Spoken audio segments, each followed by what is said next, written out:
Welcome to the Ricecast. I'm your host, Dan Pigsley. Sitting across from me is my friend and yours, Pastor Willie Rice. Pastor, how are you doing this morning? Doing great. Good to see you. Good to be here. Well, it was a great weekend this past weekend.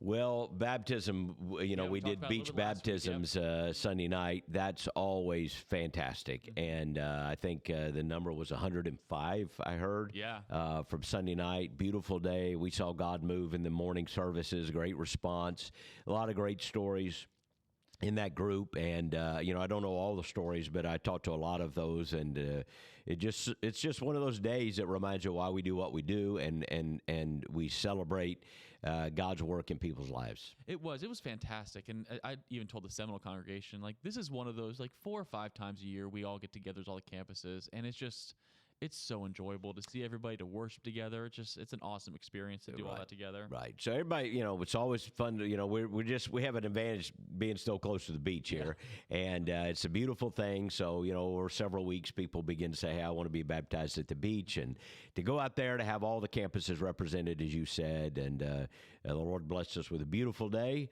and a little waves action going on, but not too bad. And, you just have to time the baptism to kind of hit the wave at the right time. Like 1 or 2 kids. Only 1 or 2. Yeah, no, it was a fantastic day, and we give God praise for over 100 people that were baptized. And just like 2 or 3 weeks ago, Crystal Beach had their baptism Sunday similar to that. They're right there on the water. They have an advantage to all of us there, and we're all jealous of their backyard. But they went out and baptized a couple of weeks ago, and I think 14 in a day. So when you add all that up, just over the last several weeks, almost 120 baptisms since Easter, at least. It's been awesome. Yeah, I meant to share it yesterday in chapel. It just kind of got away from me. But we had a student lead his mom to the Lord at Seminole, texted me on late Wednesday night and said, can my mom get baptized? She wants to get baptized tomorrow. I said, see you at the beach. So some of our deacons showed up down there and a couple of the student leaders, and he was able to help me baptize his mom. It was it's amazing things are happening at Calvary right now. It's awesome. Yeah, we give God praise. It was a fantastic weekend, and so the last couple of days have been very busy. Now here we are in the summer, looking forward to VBS in a couple of weeks, camps. We've got, I think, 4 or 5 teams out on international trips right now. We're literally scattered around the world, so a lot happening. Yep.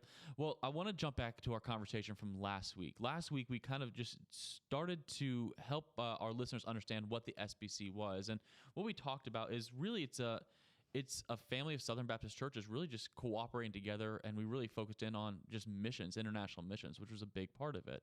But the last question I left us with last week, and I want to just rephrase that and have you answer it, is you have all these churches working together. How do we continue to work together without feeling like we're getting bossed around, or making sure that we're all on the same page? Is that something that's hard within the SBC, or are we seeing positive? I think there's a constant tension. There's a constant tension from kind of top-down ecclesiastical leadership, and Baptist people have always been a little nervous about that. They've always kind of resisted that.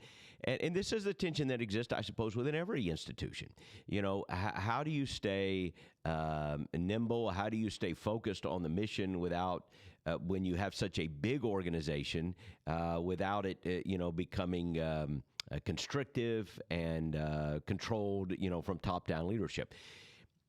And there's always been a little bit of a tension there. And I guess there always will be. As someone said, this isn't a problem to be solved, it's a tension to be managed. If you're going to have a big organization, well, then there have to be some controls, some processes. And if you have processes, then sometimes there's a tension between people who want to go and get things done, people who are action-oriented, and people who say, hey, there's a right way to do things. And that's maybe an oversimplification of it. But in an organization where you have over 50,000 churches, I don't know the exact number now, but I think it's north of 50,000. And, at one point, over 15 million members, and that number floats around a little bit. But you're going to have tension between, hey, top-down kind of control, which we all say that we resist, but the feeling of that versus the freedom of every church acting autonomously. And that's where we lean in Baptist life. We talked about that last week, autonomy of each local church, but then there still need to be processes that define the network and who we are, what our institutions are, what we believe, and how you're going to operate in such a way that promotes as much unity as possible and as much missional effectiveness as possible. And so once a year, all of these Southern Baptist churches, we all come together, what's called the Southern Baptist Convention. That's really where a lot of these conversations take place. Yep. Correct? Last week, and last week, for those who are listening, was kind of SBC 101. We kind of talked about just some basic stuff there. And I think today maybe we'll get into some of the issues that are pressing in our convention next week. Yeah, once a year you have a convention. It's called the Southern Baptist Convention. And some would argue it only exists technically 3 days a year, or 2 days a year now, I guess. And that's sort of true and sort of not true, because we certainly have organizations that are existing and operating throughout the year. But the convention exists 2 days a year when cooperating churches are allowed to send a certain number of messengers, up to 12 messengers, and we have the maximum amount that we can send.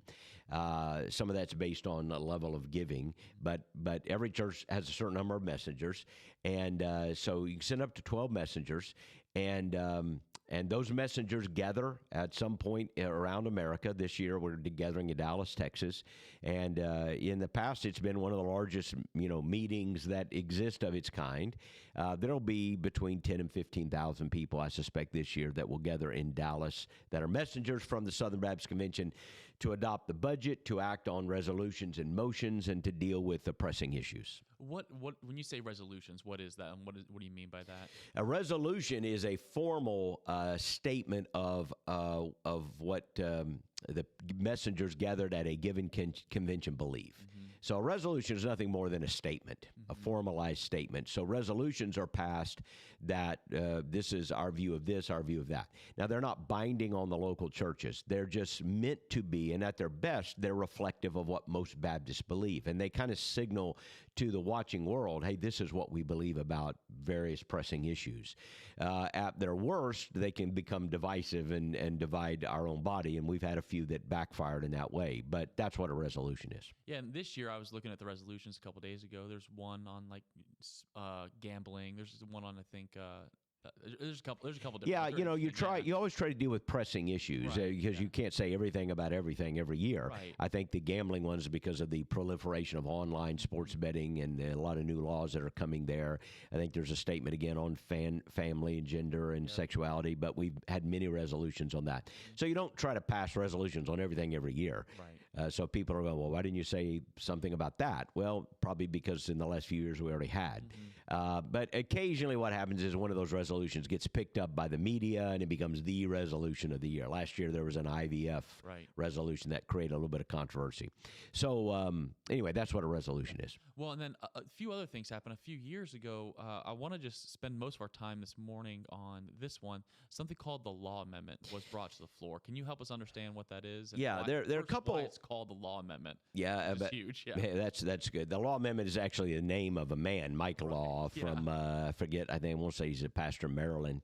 I don't know him, but he proposed an amendment, so it became known as the Law Amendment. But it certainly has been picked up and worked on by various other people also.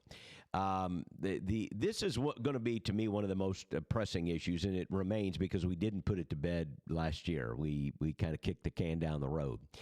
And it's the broader issue of what do Southern Baptists think about women pastors? What is our view on that?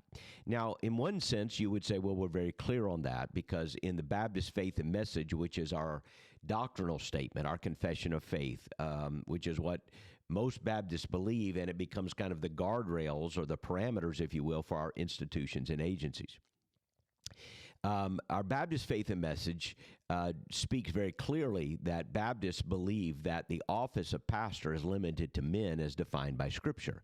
So that seems very clear. But in the last several years, there's been, if you will, some seepage or some drifting. And part of that, it becomes a little bit complicated. But the reality is that we have a number of churches within the Southern Baptist Convention that actually have people who are women that use the title pastor. And this has become a concern, that are we drifting to where we will accommodate women pastors and indeed be okay with women pastors? And so over the last several years, several things have happened. You had some very prominent churches, including Saddleback Church in California, which is one of the largest churches in America, and was, a lot of people don't know this, was a Southern Baptist church, as well as a couple smaller, lesser-known churches that actually came out and said, we're for women pastors. In other words, they made no modes about it. They got to a point where we believe that a woman can be a pastor of a local church. We believe that's scripturally justifiable. And the convention voted to remove fellowship from them. Again, we don't have authority over a local church, but the convention can say, hey, if you hold that position, then you can no longer participate in the life of our convention, in the life of our cooperative missions, because you hold a position that is outside the boundaries of what we would say is essential to cooperating fellowship. So the question is, okay, if the statement of faith isn't clear enough, because here's what happens. People use that term and they mean different things by it. Mm-hmm. So it's become a little confusing. I like to say this is my theory. I think people, especially in the last 20, 25 years, use the term pastor and have applied it to women. There are churches doing that. And I think there are churches that do that and they mean it. Like, they know exactly what they're doing, and they know what you mean by the term pastor and what the New Testament means by the term pastor, and they are saying, we disagree with the Baptist faith and message. We believe women can be pastors. There are churches that use it and don't mean it. They just haven't really thought about that term. There's been an inflationary use of the term pastor, and I'll explain maybe more of that in a minute. And then I think there are churches in the middle. They've used it, and they really haven't given some thought to whether they mean it or not. This is why clarity is needed, because there's confusion. What has happened over the last 25, 30 years is, as I said, an inflationary use of the term pastor. When I think about my grandmother, who was a good Southern Baptist, if you ask her what a pastor was, she knew it was an easy answer. The guy who preaches on Sunday and leads the church. Mm-hmm. That's what she would have said. I mean, no, there's no question. And these were smaller churches. If they had another staff member, it might be the minister of music or the minister of youth. They usually didn't have the title pastor. Mm-hmm. And maybe your church got big enough to have an associate pastor. You had two pastors. That's the way most Southern Baptist churches operated. You had a pastor. And then you might have one or two staff members. If it grew, it would be a big deal. We're hiring a minister of youth, and everybody got excited. Or there were then minister of educations, and then ended up being staff. Well, now you have mega churches, and some would say Calvary is like that, where you have multiple staff. You have layers of staff. You have dozens and dozens of people who work. In fact, if you count the church and school staff at Calvary, and part-time, full-time, everything, it's north of 300 people that are on the payroll, which kind of boggles my mind at times. But so you got all kinds of people, and you have positions now that churches 50 years ago didn't have. Mm-hmm. Production. We're sitting in a production studio. We have a production staff, communication staff. You have all kinds of things. And so sometimes in the megachurch world, where you have these large staffs of people who are doing these multiplicity of ministries, you started throwing around the term pastor very indiscriminately. Everyone's a pastor. Mm-hmm. And what you really meant was they're on the pastoral staff, but the title pastor started getting affixed to them. Then you have some churches in the SBC that have more of our Reformed brethren lead in this way, and we have, the guys who are strongly, kind of embracing Reformed doctrine. A lot of them, not necessarily, but a lot of them would then, it's an elder-led form of government. They talk about elders, whereas I think most Southern Baptist churches traditionally had a pastor or maybe one or two pastors and deacons. Mm-hmm. Now there's many churches have adopted like an elder-led form of government, which is oftentimes and that can mean 10 different things, by the way. Yeah. So I hate to even go in there, but it means like a team of pastors, and these are seen as all pastors. The term elder is seen as synonymous with pastor, and in the Bible you have the word pastor, you have the word sometimes translated elder. Presbyteros is the Greek word, and sometimes the word overseer, which is where we get our word Episcopalian from. The office of elder, overseer, pastor is like the same. They overlap. It means the person who shepherds the church. But in Baptist history, that person has been called a pastor. So you have churches that have a team of pastors, and then you have churches that sometimes use the term, differently. Like in Hispanic culture, sometimes the pastor's wife has an honorary title, la pastor, I think it is. And I don't speak Spanish, but my Spanish brothers and sisters have told me that that's just kind of an honorary title for the pastor that's used, but the pastor's wife. But they don't view her as a pastor. So we're using the word, but we don't mean it. It doesn't translate into English. It literally means the pastor's wife. Mm-hmm. So you have all these things going on. And then you do have churches that honestly think we need to move, I would say, to the left in what we think about women pastors. And so they're being more intentional about using the title pastor. So it's created this confusing mix. Does that church mean it or do they not? And so the law amendment was an attempt to clarify. Let's put it in the actual bylaws of the Southern Baptist Convention that if you are a participating church in fellowship with the Southern Baptist Convention, you agree that we do not have pastors who are women, and then they had the word of any kind. It was an attempt to define. We're not playing games here. We're not. You're not playing hide the ball. We don't believe the New Testament teaches that women should serve as pastors. Now, Dan, this opens a whole conversation. We can have multiple podcasts on this one issue. Because then the question that somebody might ask me is, well, is the New Testament clear on this? Mm-hmm. And then you might ask, well, is this a big deal that should define fellowship? You might say, well, if the Bible speaks, then it is a big deal. Of course it is. But there are issues about which the Bible speaks that you might say, but there's still latitude. We can have fellowship even if we look at a certain thing differently. So you have to ask both those questions. Does the Bible speak clearly? And number two, is this an important parameter of fellowship?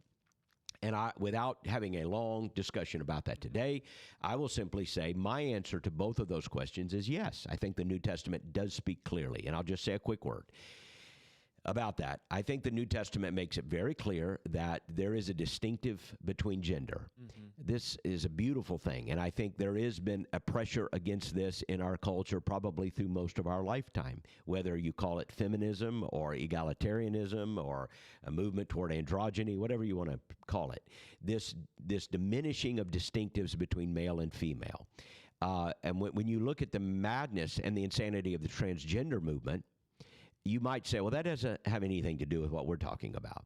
But I think it actually does. When you begin to blend the distinctives between gender, you begin to lose this beautiful part of God's creation, which is that both male and female are created in the image of God, but they are different, and there are different roles, particularly in the home and in the church as defined by Scripture. Several places in the Bible make it clear that the people who shepherd the church of God are to be men, called by God, gifted by God to do that. This is one of our convictions. This is a conviction I share, and I think it's a conviction most of the people at Calvary share. Maybe not everyone, but hopefully everyone does, or at least they understand why we hold that.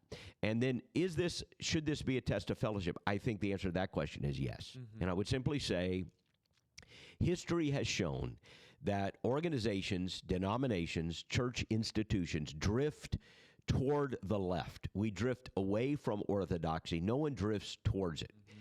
Over the last 150, 200 years, the history of evangelicalism, the history in what you might call the Protestant movement, is churches that have drifted away from their core convictions to believe things that are unbiblical because they wanted to fit in with the culture around them. This is what we see happening in Israel in the Old Testament. Mm-hmm. They wanted to fit in with the culture around them instead of being distinctive. When you see churches drifting to the left, I would almost say every time. Now, maybe you can find an example, but the examples would only prove the rule. Almost every time, one of the first issues you cave on is this idea of who should be a pastor and whether or not women should be pastors. Find me a denomination or a church fellowship that has drifted to the left that did not compromise on the issue of women pastors. Mm-hmm. Who should be a pastor? Mm-hmm. It's so pervasive that you would just have to say it always happens. It may not be true that every church group that ordains women drifts to the left, mm-hmm. but it's almost true. It's almost completely true. Yeah. It's a sign that you're moving away. So that is a long answer to what's going on. There is confusion now in Southern Baptist life. A few years ago, if you had asked me this question, I would have told you, no, there are no Southern Baptist women pastors. The Bible, Baptist Faith and Message is clear.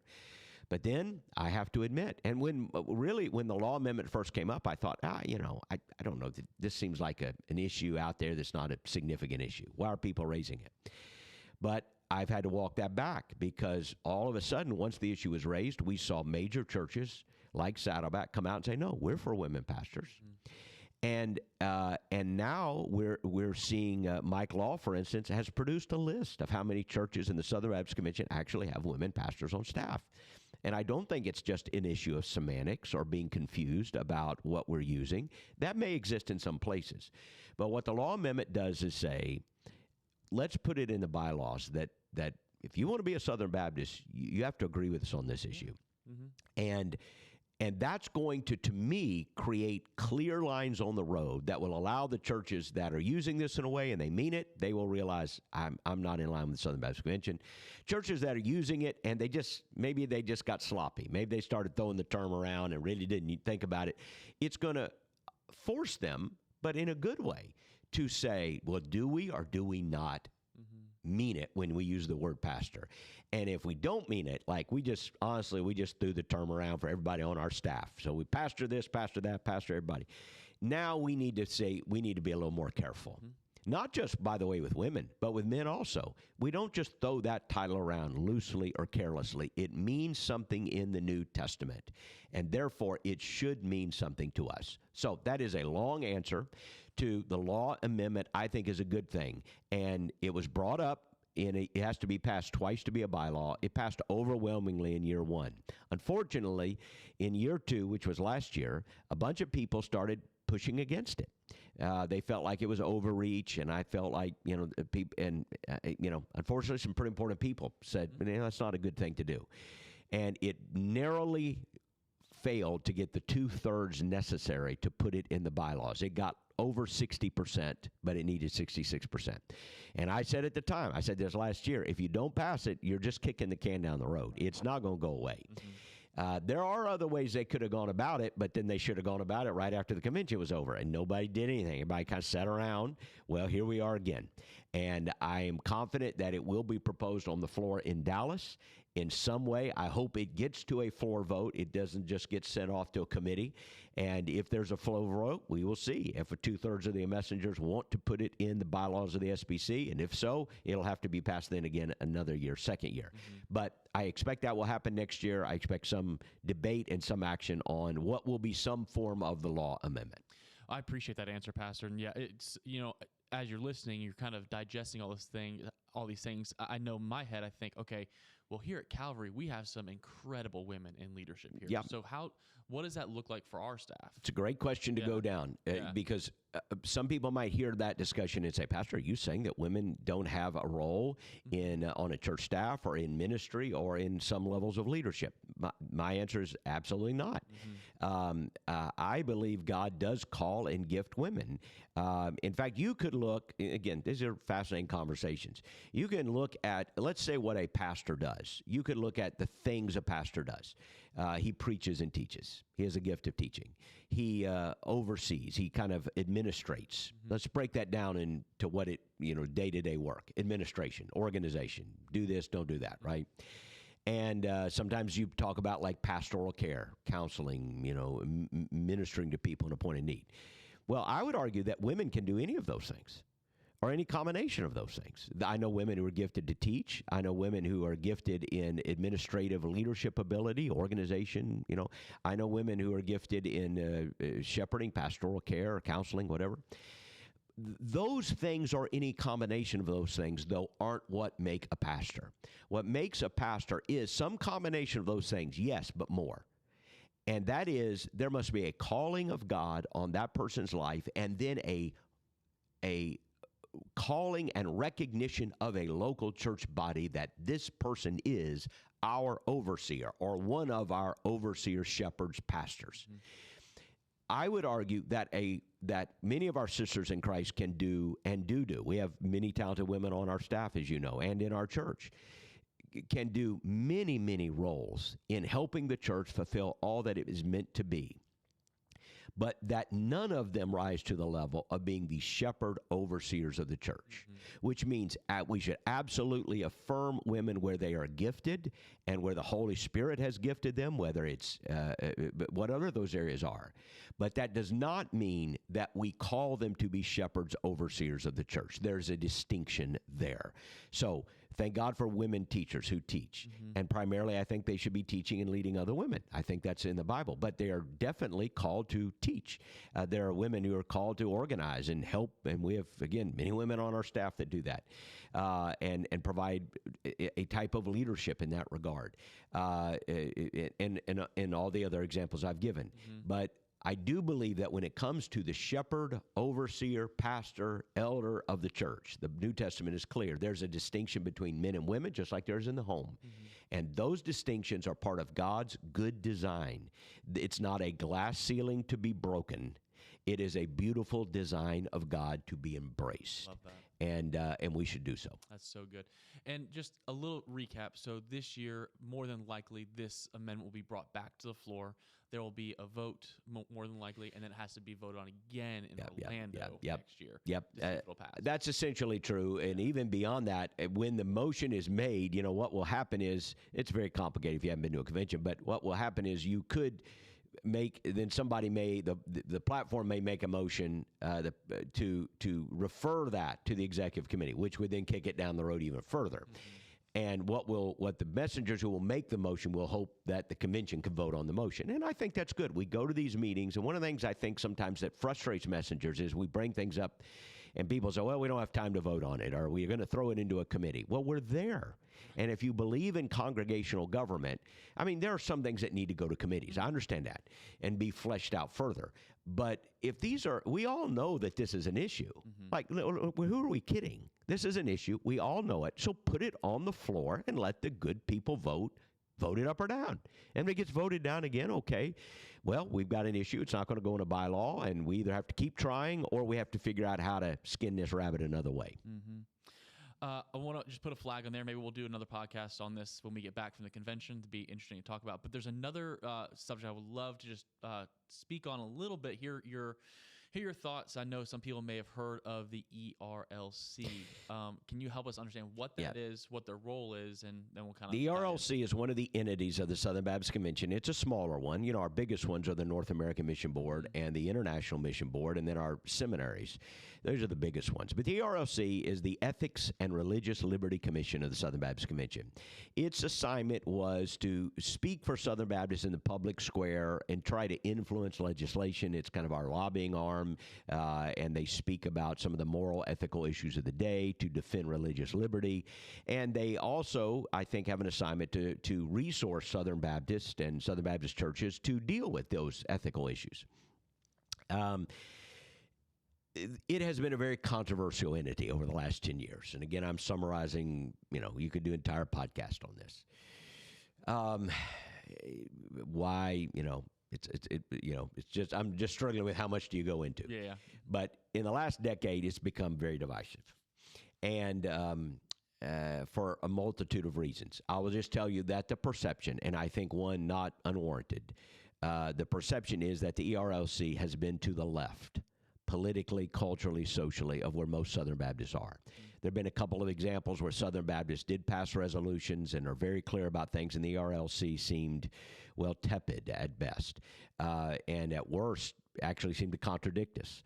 There have been other issues where they ran out on issues like immigration reform, like gun control, which may have staked out positions that were again, at best, overreaches of where most Southern Baptists were or wanted them to be.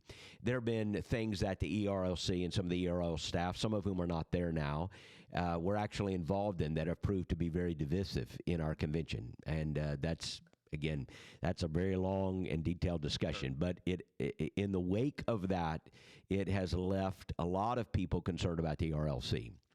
Last year, our deacons here at Calvary actually asked me, and this is not a role our deacons usually perform, but you know, when they do, I respect it. They asked us to bring a motion on the church floor that our giving to the Southern Baptist Convention exclude the ERLC, which we did, and that passed. So we actually, when we send our cooperative mission money in, we have made a statement that we don't want any of it going to the ERLC. Now, only a small amount of the budget would go to the ERLC, but it was a kind of a principle for our guys. Our church voted on that.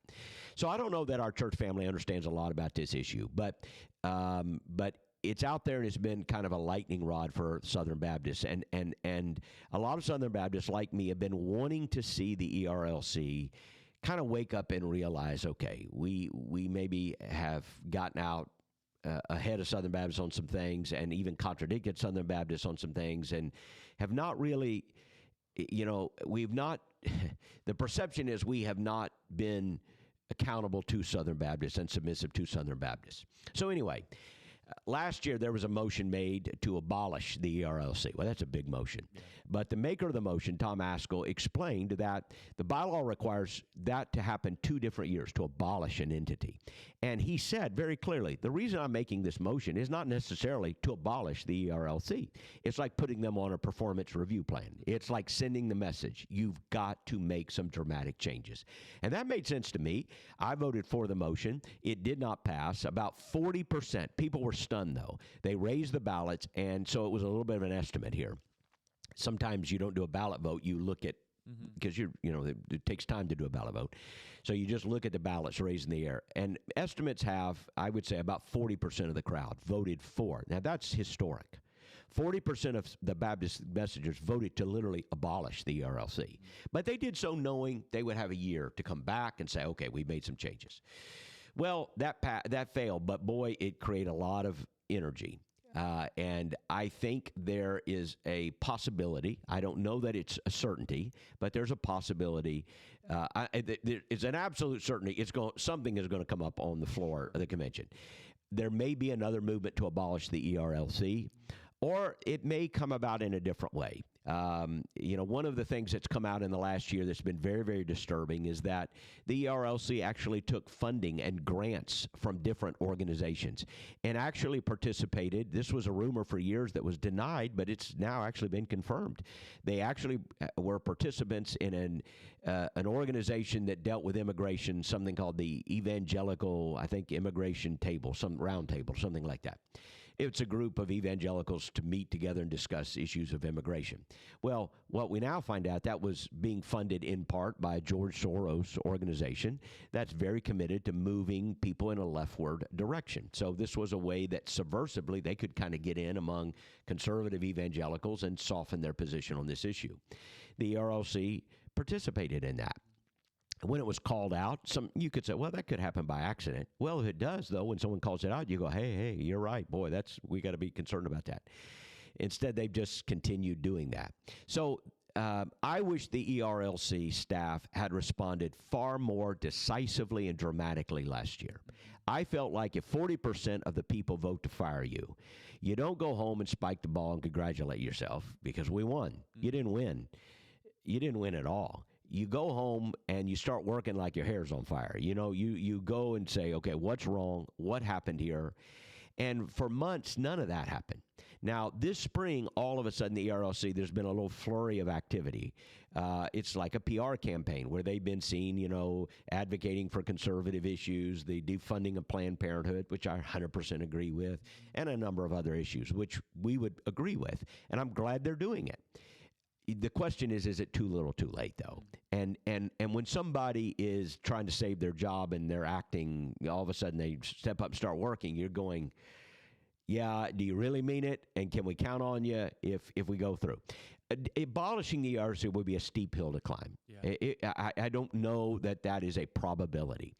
But I do think it is an issue that remains an issue for Southern Baptists to deal with, and we need the people at the Ethics and Religious Liberty Commission to realize there is a problem here, and we can't ignore the problem.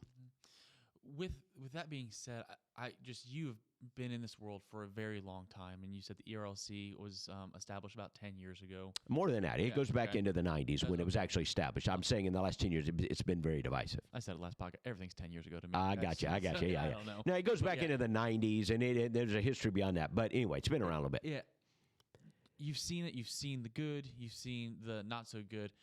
In your seat as a senior pastor of a rather large Southern Baptist church, and you were given a seat at the table at the ERLC, what would you tell them? Like, hey, this is what needs to happen to help us as Southern Baptist churches gain your trust back. I would say, first of all, most Southern Baptists don't want to abolish the ERLC. Right. Even if they voted to do it, even the people that voted to do it said, we don't really want it to go away. We just want your attention. We want it to be reformed. We want it to get. What would need to happen? First of all, listen to the critics. Listen to the critics. Number two, I mean, listen, not all these critics. You know, it's always easy to say, oh, that guy's unreasonable. That guy's just a hothead. Okay, there are hotheads out there. But there are a lot of people that are serious and substantive and have been voicing concerns, and they feel like they've been ignored. You kind of sense this spring that they've gotten a little bit of that. Just wonder if it's a little too late. But I would like them to see them come out with a big statement at some point. They should have done this last year. Honestly, I could have written it for them. They should have come out last year and said, we get it.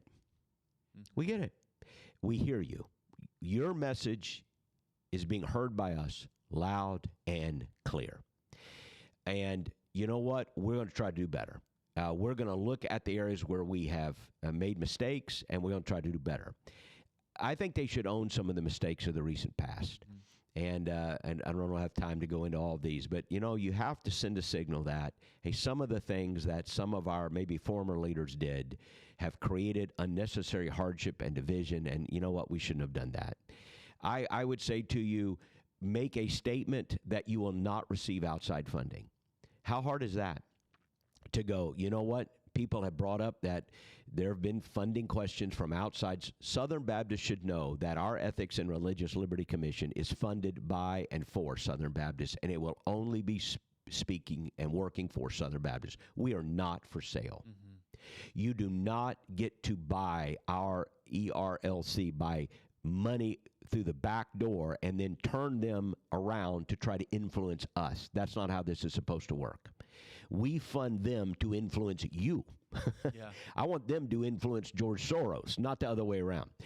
And so how hard would it be to say we will no longer receive outside funding from non-SBC sources? They should say that.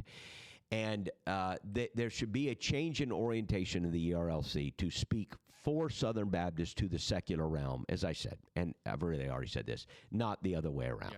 Yeah, right. Some people will say, well, the ERLC is to be a prophetic voice to the SBC, you know, to help SBC people know where to stand on ethical issues. Well, sort of. Yes, there is a role in which you are to help our churches know how to speak to ethical issues, but you need to first understand where Southern Baptists stand and in terms of our view on those issues. You're not trying to move us or change us. You need to understand us and work for us.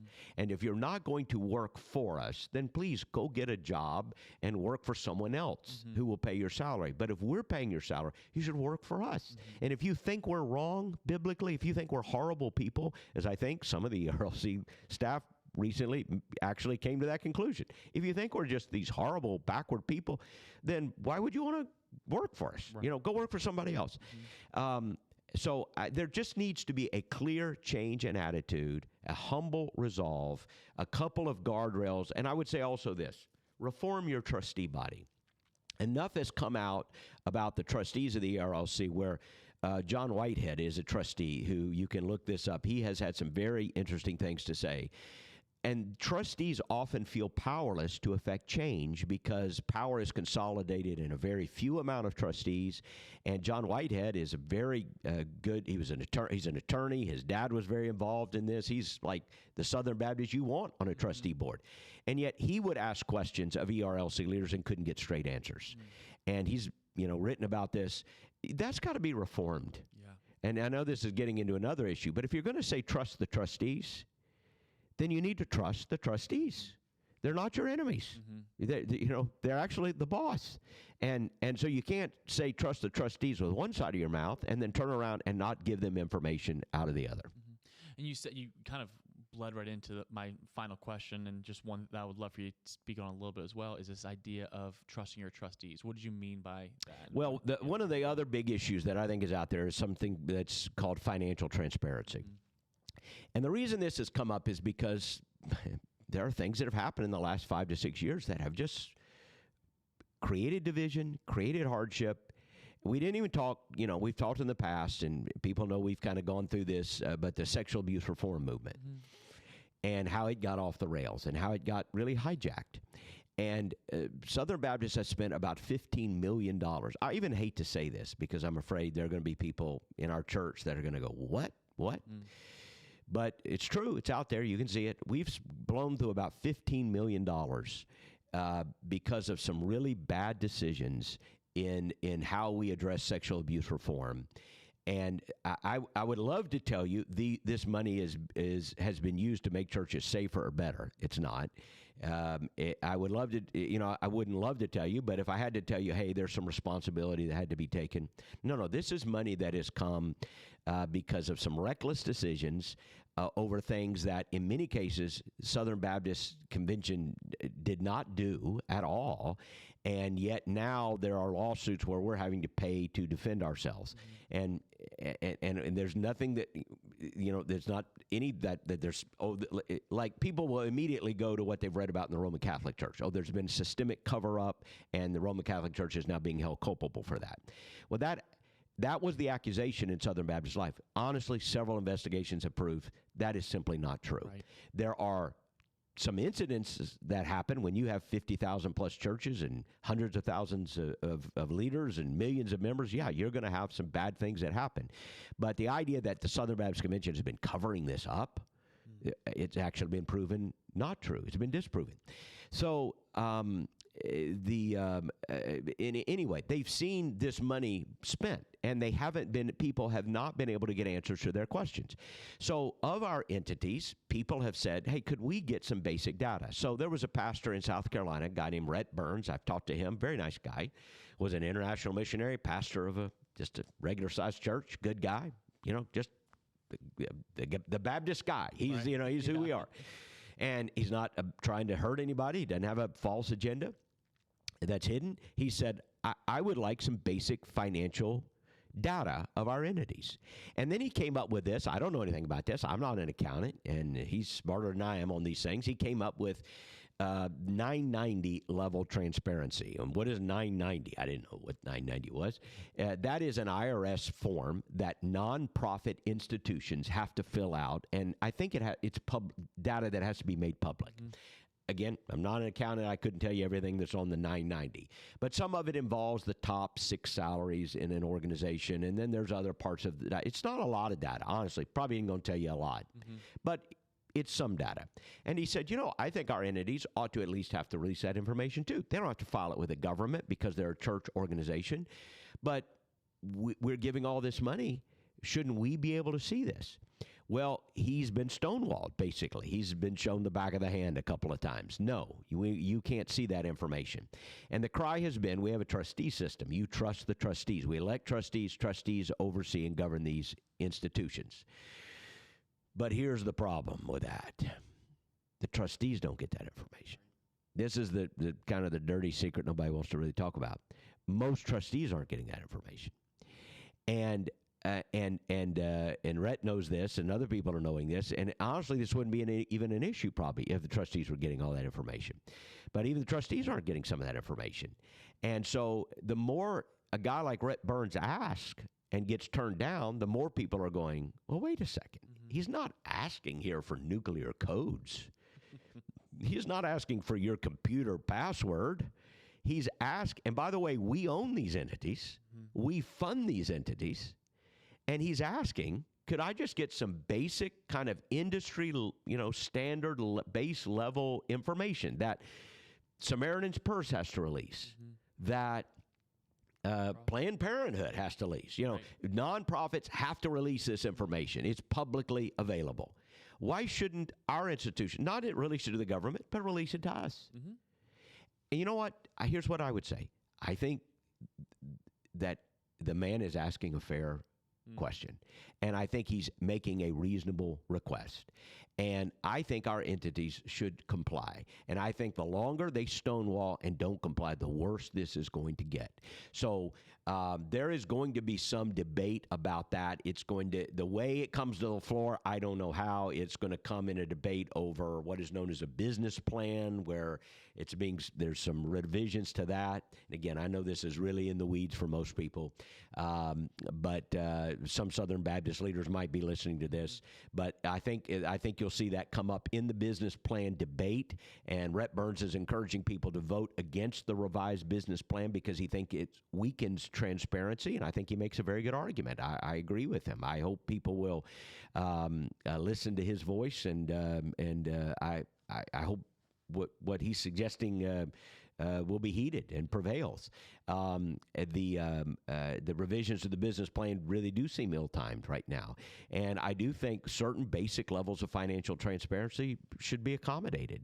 Why wouldn't they? We own these institutions. We fund them. If we're asking for information, we should get it. And if your answer is trust the trustees, my response is you first. It's a good one. Yeah. You go first. Yeah. You jump first. Mm-hmm. You give them all this information for us. See how that works. Mm-hmm. And but if you're not trusting them, why should I trust them? Right. And the reason some people are saying, I'm not sure I trust them anymore, and I've served as a trustee, but the reason some people are saying, I'm not sure I trust them is not because they don't trust the trustees, they don't trust the process. Right. Let's be honest. So financial transparency would go a long way to solving some of these problems and showing some humility, and it might uncover some things that maybe we do need to correct, and that's okay too. Well, and as we kind of wrap up today, I just want to kind of reiterate, like the Southern Baptist Convention, it's a huge family of churches, and families sometimes they disagree on a lot of things, but we still are on mission together in a lot of different ways as well. Well, there are many good things that are happening, right. I think, and there are many things that I'm thankful for still. We've talked about this before. We have the number shifts. I think right now there's a dozen or 14 of our missionaries on the field. More than that, because we have some now in short-term missions. So the number is somewhere between 13, 14, 15 missionaries right now on the field. And if you volunteers, it'd be up more, double that. And we do this primarily through our Southern Baptist Network. We have some great networks, and we pray for our missionaries. We are able to be involved in church planning, and we've planted 3 churches in the last decade, and we're on partnership there, and we're able to partner in planting other churches. We've supported many, many more than that. 3 out of our church, but we've supported, several dozen church plants across North America. And then through our SIN network, which is the North American Mission Board, we're able to be involved in that. We love that. Our seminaries, we have some of the largest seminaries in the world. And so there's so many good things, yes, that we believe, yes, we ought to lean in and network together. But if you're going to make investments in something and you value it, then it does matter how it's run. Right. And so if you're going to send your it's just like every individual person. If you are going to invest in a charity, don't you care how the charity is run? Mm-hmm. You should. Mm-hmm. You should. And if we're going to invest in a missional network, then we should care about the decisions being made, about the theological health of that network, and to make sure it aligns with us. And if we don't pay attention to it, history has shown that there is a drift. Mm-hmm. Look at all these denominations, all these groups that started out 200 years ago. Man, they were on fire for the gospel. They were doing gospel work, and today they don't even believe the gospel.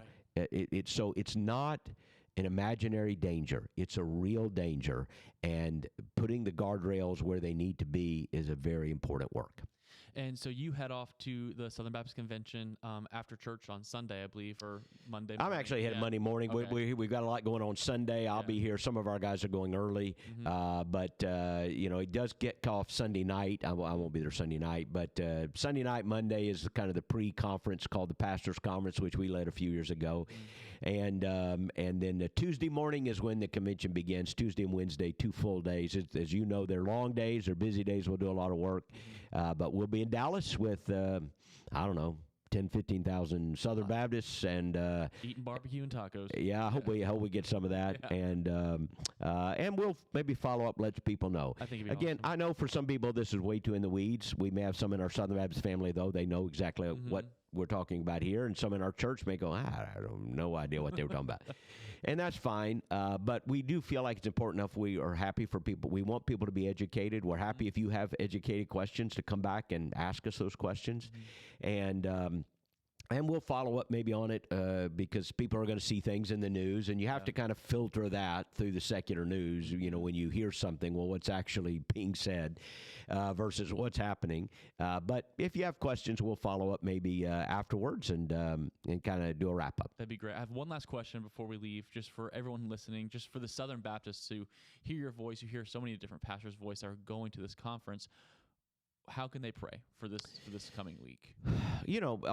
People always pray for unity, and I certainly want unity, but I think, unity comes from agreement on the fundamental essential issues, maybe not everything, because, we have unity with people we don't agree with on everything. I don't even agree with myself on everything sometimes, change my mind. But there has to be a grounding of that unity, a foundation for that unity. And I just think we're facing some really critical situations. I'm just praying the Holy Spirit will work. What we need is humility.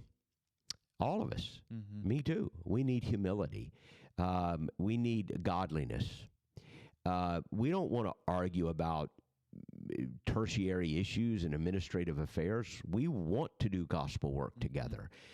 We want to see Southern Baptist churches making an impact around the world and standing strong. But I would just pray for humility and for people to seek the Lord, and then to have courage and discernment and wisdom as we make these decisions. I think Southern Baptist Convention is at its best when grassroots churches and grassroots leaders are involved and awake and engaged.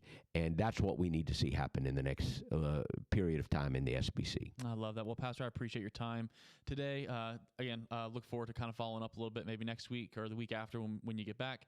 But till then, appreciate you guys. Appreciate Calvary. Just know you're being prayed for often. Hope you guys have a great week, and we will see you Sunday at one of our Calvary campuses. Have a good one.